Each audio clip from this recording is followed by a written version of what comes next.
Matheus Leonamini, graduando em Artes Visuais, e vou apresentar o PCC de Educação Especial. O meu professor é Antônio Bonanome Neto. O sistema educacional vem sendo questionado desde que surgiu na Grécia no tempo da Antiguidade Clássica. Os pensadores daquela época, Sócrates, Platão e Aristóteles, foram os que mais se destacaram e prevaleceram seus ensinamentos. Platão fundou a escola de ensino superior do mundo ocidental, a Escola de Atenas. Aristóteles fundou a escola peripatética e o Liceu. Sócrates inventou o método pedagógico do diálogo, envolvendo a ironia e a maiêutica. Sócrates foi o primeiro a reconhecer como finalidade da educação o valor da personalidade humana. Não individual subjetiva, mas o caráter universal. E daí segue a proposta Educação Planetária do pensador vivo de hoje, Edgar Morin. Edgar Morin defende que os educadores devam fornecer aos alunos as ferramentas necessárias para serem capazes de agregar os saberes dispersos. Ele considera que o modelo atual de ensino leva a negligenciar a formação integral e não prepara os alunos para mais tarde enfrentar os imprevistos e mudanças. A proposta de Edgar Morin é contrária às ideias das charges apresentadas para analisarmos.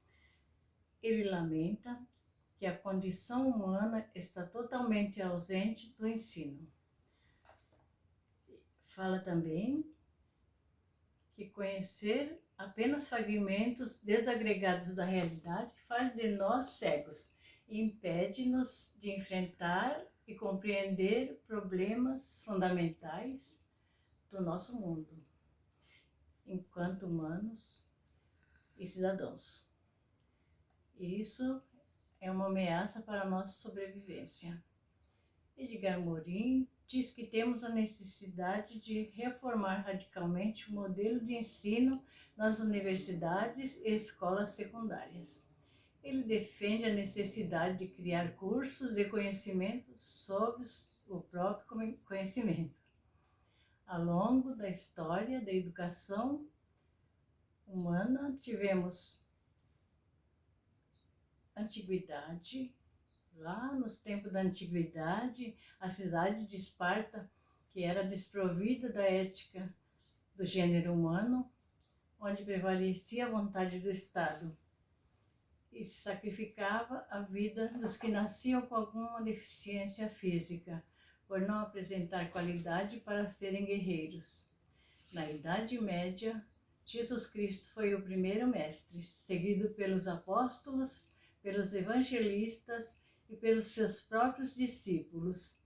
Era uma educação sem escolas. Este, pouco a pouco, vai se convertendo na organização da igreja de um lado e a família de outro. Esses são os dois básicos fundantes do processo educacional. À medida que o cristianismo se institucionaliza em igrejas, trata-se de uma educação elementar catequista.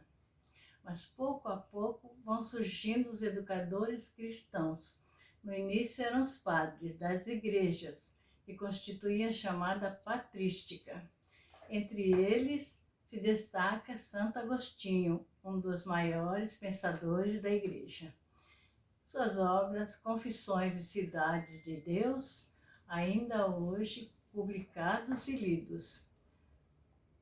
Distingue-se duas fases na pedagogia de Santo Agostinho. Na primeira, acentua o valor na formação humanística. Na segunda, persegue o ideal do ascetismo.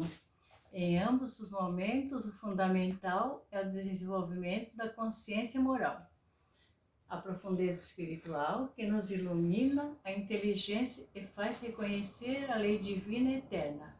Zuriaga, 1983. Entretanto, a sua pedagogia não ignora o valor da cultura física, os exercícios corporais, assim como da eloquência e da retórica.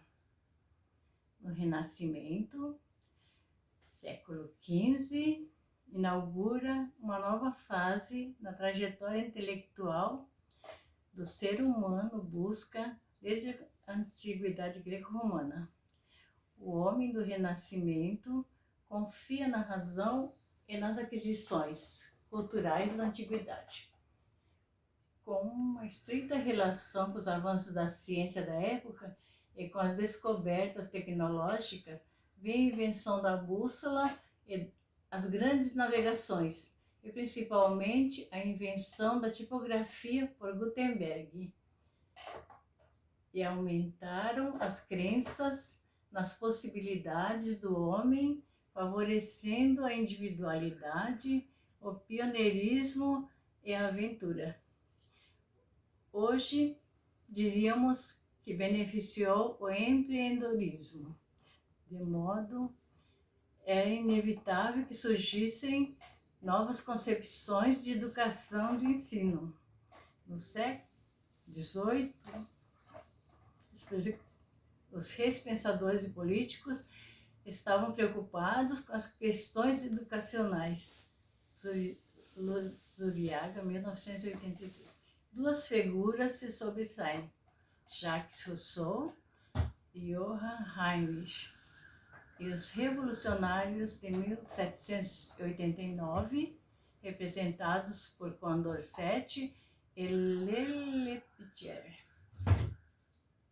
Estes, durante a Revolução Francesa, apresentaram planos para a organização de um sistema nacional de educação. A partir deste momento, desenvolve a educação estatal e inicia-se a educação nacional. E no Brasil, o Marquês de Pombal,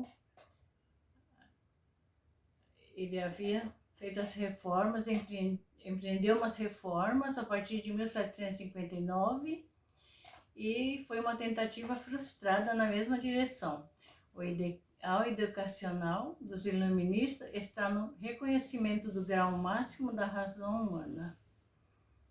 A visão social sobre a pessoa com deficiência no período anterior ao advento do capitalismo era sentimento de piedade, caridade, concebido como ser desqualificado, incapaz e improdutivo. Esse sentimento deve ser excluído, considerando que agindo dessa forma só iremos segregar da sociedade a pessoa com deficiência e baixar sua autoestima e causar danos psicológicos. E a educação para todos deve oferecer acesso não só local, acesso local, mas respeito com as pessoas.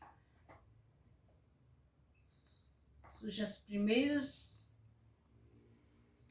iniciativas de inclusão no século XVIII.